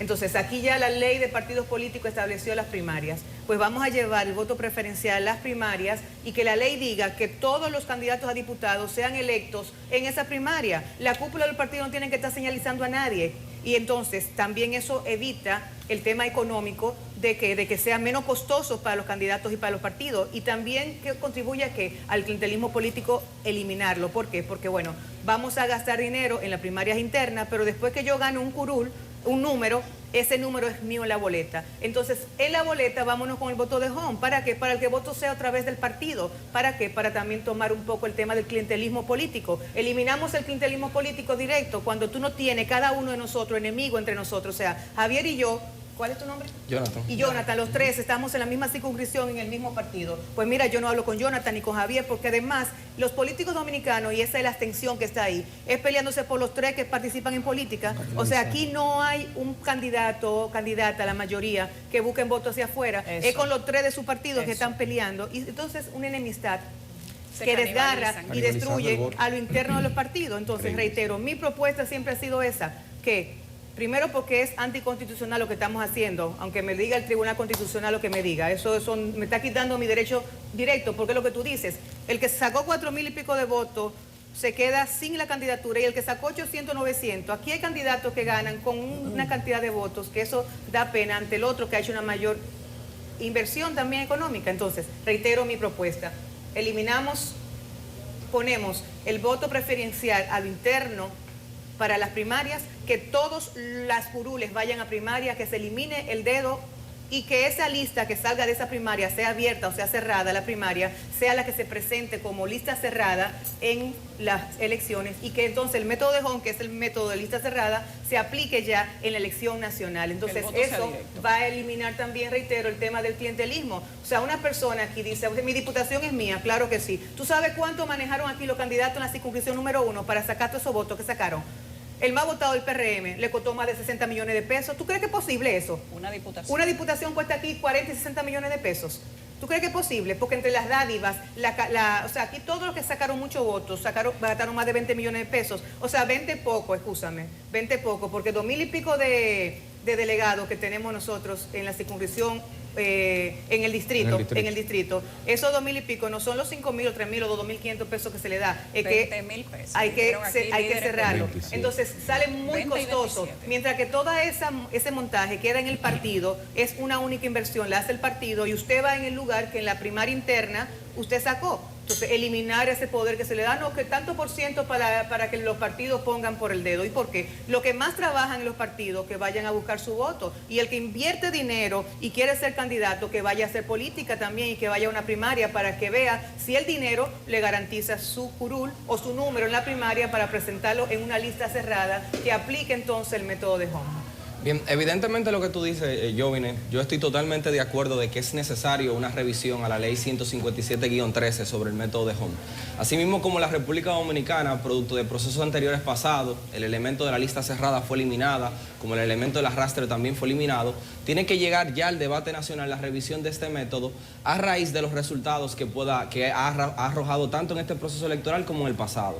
En los Estados Unidos hay un método interesante, que es el método por distrito, que pudiéramos ver y que se pudiera evaluar en la República Dominicana cómo nosotros podemos dividir los distritos para que los candidatos a diputados puedan competir el one-to-one, que se pueda dividir, que podamos visualizar que el Distrito Nacional, la circunscripción número 2, se pueda dividir entre tantas veces de candidatura se tiene. Si estamos llevando 5 candidatos a diputados, que podamos dividirlo en demarcaciones, así poder tener una representación más directa de parte del congresista con la ciudadanía. Es importante resaltar que este método de Home, si bien es cierto, hay casos que suelen ser muy negativos, pero hay otro caso que abre la posibilidad para que partidos emergentes puedan tener una representación. Y es importante analizar el caso de Higüey. El Consejo de Regidores de Higüey tiene una participación interesante, donde tanto el oficialismo, el Partido Dominicano por el Cambio, el Partido Liberal Reformista, País Posible tienen representación. Es decir, que este método abre un espacio para aquellos partidos que son emergentes también puedan tener un nivel de participación donde se disputan mayores niveles de plazas. No obstante, estoy muy consciente y estoy de acuerdo contigo, es necesaria una revisión a la ley 157-13 para evaluar métodos como pasa en Estados Unidos referentes a la representación directa relativo al tema de la elección por distrito. Hablemos de dinero a propósito de que ustedes han mencionado cuánto cuesta una candidatura. Hablar de 40, 60 millones de pesos para una candidatura a diputado es abrir una pregunta obligatoria. Si todos los salarios juntos de los 4 años no te devuelven lo que invertiste, ¿cuál es el objeto de conseguir una candidatura que te cuesta tanto dinero y que probablemente te compromete financieramente? Les dejo la pregunta abierta a los tres, pero concomitantemente con eso, vayamos a los fondos que recibirán los partidos que salen del 5%. PRD, Partido Reformista, hay otros que dejan de ser partidos grandes para convertirse en partidos pequeños. Y Janet hablaba de una presión significativa que hubo desde el gobierno. La pregunta sería, si no se consiguió hacer crecer el partido con 1.000 y tantos millones, ¿cómo va a crecer ese partido para las próximas elecciones saliendo del 5% y recibiendo 200, 300 mil pesos? Bueno, mira, lo primero es que el financiamiento público, que fue un logro del PRD y de Peña Gómez, yo estoy totalmente de acuerdo que siga existiendo. Yo creo que lo que aquí hay que poner en la normativa, y que eso también se obvió, es más requisitos para ser un partido político. Porque tú me excusas, la mayoría de partidos políticos pequeños fueron al lado de Leonel Fernández o de Luis Abinader. Y la gente que iba a votar por el PRM votó por Juan, por Pedro, por María dentro de otro partido, pero son los mismos votos que se dividen. De hecho, cuando tú vas al salón de partidos políticos y yo veo todos los sellos que hay, la mayoría de esos partidos salieron del PRD.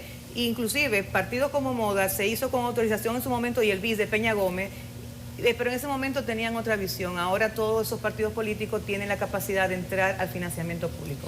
¿Cómo se relanza un partido? Mira, la candidatura de Omar Fernández en el distrito dejó demostrado que no siempre el dinero y el poder triunfan, que el liderazgo, el carisma de los liderazgos hacen territorio. Pero también lo hizo así todos los que ganaron. O sea, porque fuera de no tener dinero, si tú eres mal candidato, tú no ganas. Mira, aquí Guillermo no ganó con todos los cuartos que tenían. Entonces, significa que todo el que ganó también tenía carisma para ganar y hizo trabajo. Entonces, un partido se relanza precisamente con eso, con personas que den la cara por el partido, que puedan hacer empatía con liderazgos que construyan cadenas en los territorios, porque un partido es la sumatoria de todos los territorios. O sea, un partido va a ser grande en la medida que en cada municipio, en cada distrito, tenga personas que puedan hacer el trabajo de tener e inspirar gente. Y por supuesto un liderazgo nacional siempre necesario para que inspire gente. O sea, los partidos que nos fue mal en estas elecciones, tenemos que sentarnos a revisar nuestras estrategias de quiénes son los hombres y las mujeres que en estos 4 años vamos a poner para que puedan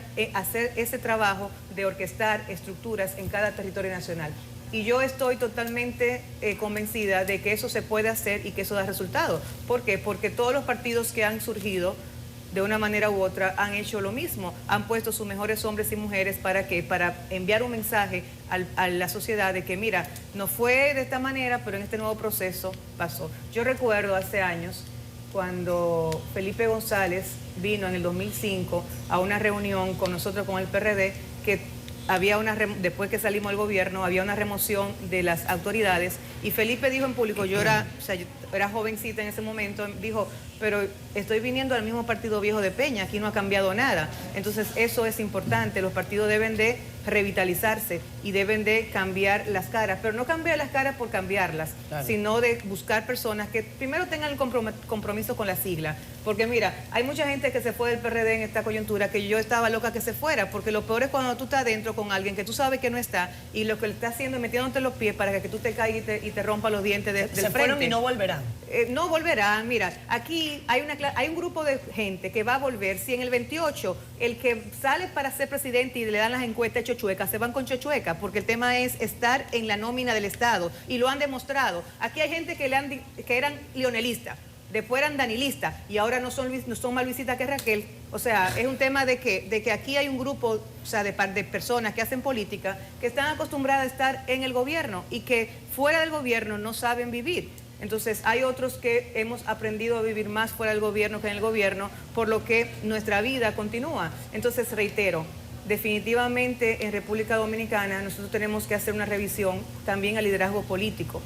O sea, la gente no ha ido a votar, no fue en contra de Luis, ni en contra de... No fue que ni Luis, ni Hipólito, ni Luis, ni Leonel, ni Abel como candidato, ni Miguel, ni ninguno de los que estaban concitaron que más gente se levantara de su casa y fuera a votar.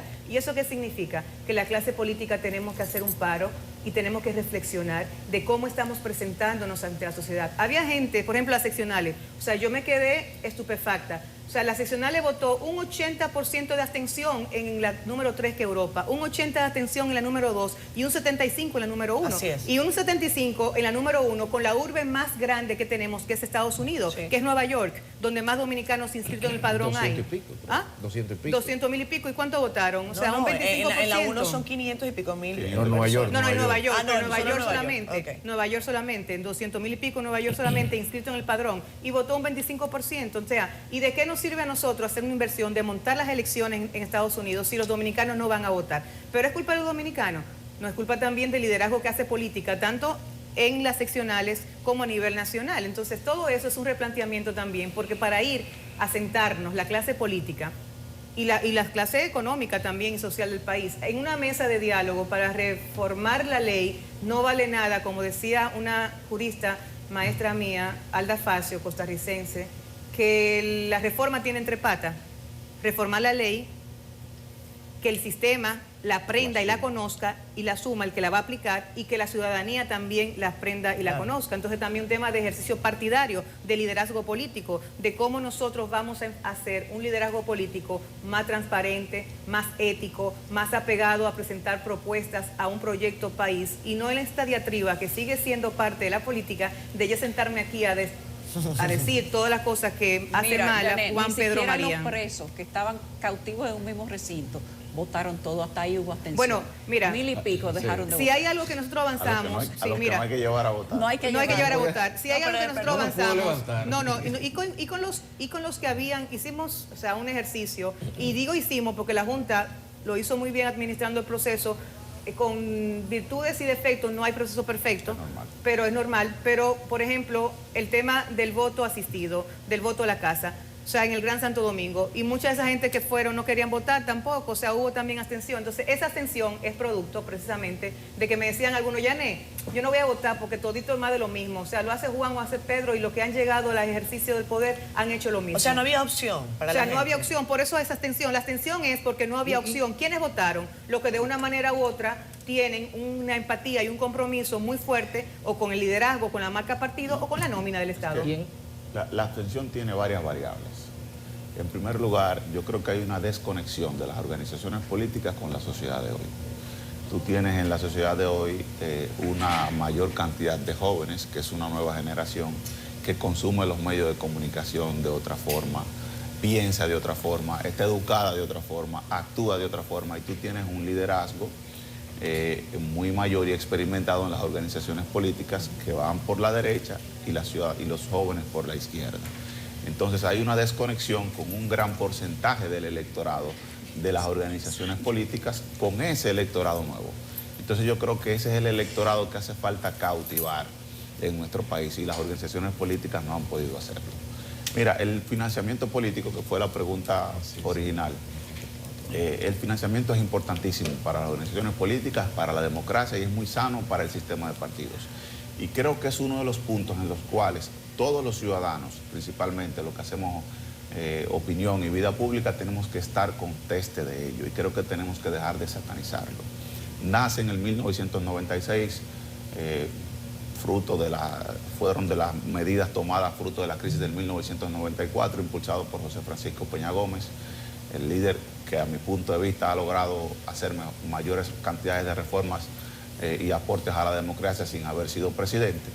Y pues por 3 motivos. El primero de ellos, evitar el bipartidismo. El segundo, evitar la entrada de recursos de financiamientos ilegales. Ese no tanto, porque ahora reciben de todo. Ahí voy, producto del narcotráfico, del lavado de activos. Esa es la idea. Que ese no se consiguió. Que ese se ha conseguido parcialmente. Parcialmente se ha conseguido.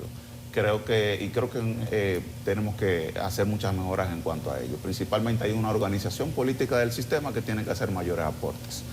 Y en tercer lugar también evitar o reducir, mejor dicho, la brecha, porque el partido de gobierno en un país como el de nosotros, con institucionalidad débil, el partido de gobierno tiene una oportunidad de utilizar los fondos de recursos públicos y de beneficiarse del aparato estatal, que no lo tiene el de la oposición, y es de reducir eso. Entonces tenemos que estar claros de que el fondo, de que la contribución estatal a las organizaciones políticas es necesario para tener una sana competencia, evitar el bipartidismo y evitar ciertas cosas. Y a veces se ve como que es una cantidad exorbitante de recursos. No es así. Hay organizaciones políticas que eso es un punto mínimo de recursos para tú participar en unas elecciones. Pero no se esfuerzan en conseguir más ni en crecer como partido tampoco. Sí, claro que sí, que hay esfuerzo. Lo que pasa es que no están bien dirigidos, hay que cambiarlo. Evidentemente que tenemos una amalgama de partidos políticos también, ha sido parte de nuestra cultura política tener una gran cantidad de partidos. De hecho, en algún momento, por ejemplo, líderes del PRD como Peña Gómez y Masluta estuvieron en el PRD y tuvieron otros partidos. Cosa que, bueno, era parte del momento, pero es un tanto hasta insólito. No, pero estaban como seguro de vida. Exactamente, como seguro de vida. Entonces, es parte de nuestra cultura, pero creo que evidentemente que hay que reformar esto en la normativa. Debe estar abierta la posibilidad del derecho a que usted pueda crear una institución política, una organización política, pero debemos de endurecer la parte en cómo las organizaciones políticas permanecen en el sistema político, que creo que ahí que está la debilidad. Permitirle que usted pueda hacer un partido político es un derecho que usted tiene, que también tenemos que endurecer un poco los requisitos, pero ser más fuerte en cómo usted permanece en el sistema como partidos políticos. Aquí vemos organizaciones políticas que sacan votos y sabemos que son dirigidas en acuerdos con la organización política mayoritaria con la que hacen acuerdos, que no son votos de esa propia organización política. No nos vamos a esconder eso. Sacan 20, 30, 50 mil votos. Son acuerdos dirigidos internamente. Me pongo un candidato aquí, este candidato lo mando a votar por ti, aquel movimiento lo mando a votar por ti. Eso es dirigido en la mayoría de las ocasiones políticas. Vamos a sincerarnos. En la Fuerza del Pueblo no pasa eso. En todo el sistema. Eso pasa en todo el sistema político. En nuestra organización política, digamos que en este... O sea, digo porque además la Fuerza del Pueblo es un partido relativamente nuevo. En la circunstancia actual no fue necesario para nosotros hacerlo, no lo hicimos. Nuestros aliados fueron aliados duros y fuertes que hemos tenido durante el accionar político de nuestro candidato. Y son partidos ya establecidos en el sistema como el BIS, el PQDC, que han, pues, durante toda su historia política tienen un voto fuerte, tienen un nicho de voto. Y en esa línea de sistema, y tú señalabas, Janet, que se canibalizan los compañeros de determinados partidos que compiten por la misma curul, pero eso puede ser consecuencia también de la desconfianza o de las escasas medidas que pone a disposición el sistema o la Junta o la ley para proteger el voto. Porque el momento que tú tienes 16.772 colegios y tú tienes que montarle tus delegados que te defiendan tu voto, si tenemos que enviar delegados a defender el voto, es porque alguien quiere apropiarse de ese voto dentro del colegio electoral. Claro. Y entonces ahí es que se nutre la cantera, como tú señalabas, de a veces de ese negocio de muchos partidos, que te dan los carnets para que tú puedas posicionar el delegado no del partido, sino el delegado del candidato. Entonces yo voy con mi gafete de un partido, pero en realidad yo soy el delegado de un candidato de otro partido que está compitiendo ahí. ¿Qué se puede hacer desde el sistema para blindar la representación y que los votos que un ciudadano emita realmente vayan al candidato a quien él le marca el voto? Giovanni, tú sabes que los gafetes de delegados se compran por millones de pesos en las elecciones. Los diputados andan detrás de los gafetes. O sea, uno tiene que guardarlos. O sea, y además, ¿a qué delegado tú le entregas, como tú dices, entre comillas, que se sientan y negocian y se reparten los votos? Y los partidos pequeños, como él dice, sufren la gran atrocidad. ¿Por qué? Porque los grandes se juntan. Al margen de las organizaciones políticas. Los delegados en la mesa estoy hablando. Al margen de las organizaciones. O sea, los delegados son entes independientes, como tratan de hacer las OCLE y como trata la Junta Municipal y como cada dirección de la mesa. Entonces, es difícil. Yo creo que aquí hay que estar bien conscientes que tenemos que llegar al voto automatizado. O sea, nosotros de la única manera que eliminamos toda esa cantidad de delegados y todo eso es con un sistema electrónico, es con un sistema digitalizado, como decía, como se vota en los países desarrollados. Ahora, aquí hay un gran temor para eso. O sea, un gran temor porque primero uno a lo que no conoce y no tiene dominio, le tiene miedo. Y a lo que ya nos falló. Primero y lo segundo, a que el intento que se hizo fue un intento fallido. Bueno, entonces todas esas dudas hacen que la clase política tenga miedo, pero definitivamente que para eliminar toda esa parafernalia que hay que montar para defendernos los votos, reitero, sobre todo los partidos pequeños, se les requiere hasta el día de hoy el tema de los delegados. Me están pidiendo la pausa. Escúchame, Jonathan, te dejamos hablar un poco, o te dejaron. Ya yo dije que a País Posible le fue muy bien, sacó 42.118 votos. Eso es 15.952 votos más que en el 20. Pero ya No, y en las municipales sacamos 71.000 votos en el nivel de los regidores y vocales. Sacamos alcaldías. Con ese comentario ya él no necesita hablar mucho. No, ya seguro sigue. Y ya van 2 veces. Y además es joven de la nuevo relevo. No, leyendo entre líneas, Morrison sigue en el tren. Porque hizo su aporte. ¿Qué edad tú tienes, Jonathan? Yo tengo 27 años. Eso es lo que hay que... Pero bien, gracias, señores. Me gustó la última intervención de Yané, un poquito crítica, porque tú arrancaste repartiendo culpa. Pero tiene que ver un chin más hacia adentro. El que reparte culpa también tenga que reconocer su culpa. Bueno, yo sé, pero piénsenlo bien, porque tú te mencionaste el daño que le hicieron a ustedes no solamente, en alguna gente al PLD sacaron dirigentes, ¿verdad? Valentín se fue. Pero en el PRD dijeron, quédense ahí. Pues son epígonos, quinta columna, quédense ahí. Y ustedes lo aguantaron y lo dejaron ahí adentro, porque todo el mundo sabe que está haciendo un trabajo sucio. Así es. Pero ni modo, todo eso que pasó hay que verlo críticamente, porque eso ha potenciado el decrecimiento en el sistema de partidos. Para todos, porque al que lo hace le puede tocar más adelante. Le va a tocar. Dice Participación Ciudadana que resulta sospechoso que todo el que se va para el gobierno, claro, sospechoso. Entonces ahí pasó un proceso y no se hicieron barbaridades Ya menos. que a lo que perjudica es a todo el sistema. A todo el sistema. Decía Federico que en 100 años, comenzó por allá con Horacio Vázquez, es la atención más alta.